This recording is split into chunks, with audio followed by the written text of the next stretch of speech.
உலகத்தில் இருக்கிற பொதுவான ஆட்கள், பெரிய ஆட்கள், அவங்களெல்லாம் பாருங்க. அன்பை விட அந்த மனத்தாழ்மை அவங்ககிட்ட இருக்கும். அந்த மனத்தாழ்மை கிறிஸ்தவர்களுக்குள்ள இப்போ நிறைய பேருக்கு இல்லை. 4 வசனத்தை படிச்சு வச்சுக்கிறது, 4 வெளிப்பாடுகளை தெரிஞ்சு வச்சுக்கிட்டு நான் யாரு தெரியுமா? நான் தீர்க்கதரிசி. பேருக்கு முன்னாடி போட்டுக்கிறது தீர்க்கதரிசி,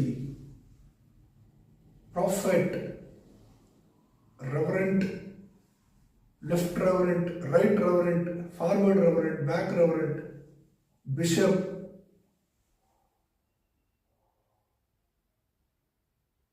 நான் கூட எவாஞ்சலிஸ்ட்னு போடுறேன், அதே போடக்கூடாதுன்னு தான் நினைக்கிறேன்.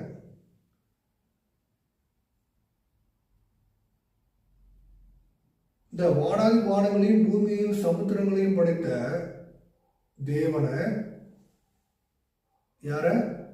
தேவனை, தேவ குமாரனை, யார? தேவ குமாரனை பேர் சொல்லிதான் கூப்பிடுறோம். அவருக்கு முன்னாடி, அவர் பேருக்கு முன்னாடி ஏதாவது ஒரு பட்டம் இருக்குதா, இல்லை பதவி இருக்குதா? யோசிச்சு பார்த்துருக்கோமா என்னைக்காவது? அவரை நம்ம பேர் சொல்லி கூப்பிடுறதுனால அவர் என்ன பண்றாரு? நம்மளை திட்டுறாரா? இல்லை எப்படா நீ என்ன என் பேரை சொல்லி கூப்பிடலான்னு கேட்குறாரா? இயேசுவின் நாமத்தினால் போ பிசாசே சொல்றோம்ல. அப்போ சர்வ வல்லவரை நம்ம பேர் சொல்லி கூப்பிடுறோம். அப்படிப்பட்ட சர்வ வல்லவரே தன்னை தாழ்த்தி அவரை பேர் சொல்லி கூப்பிடும்போது நமக்கு உதவி செய்வார் அப்படின்னா நம்மளாம் யாரு?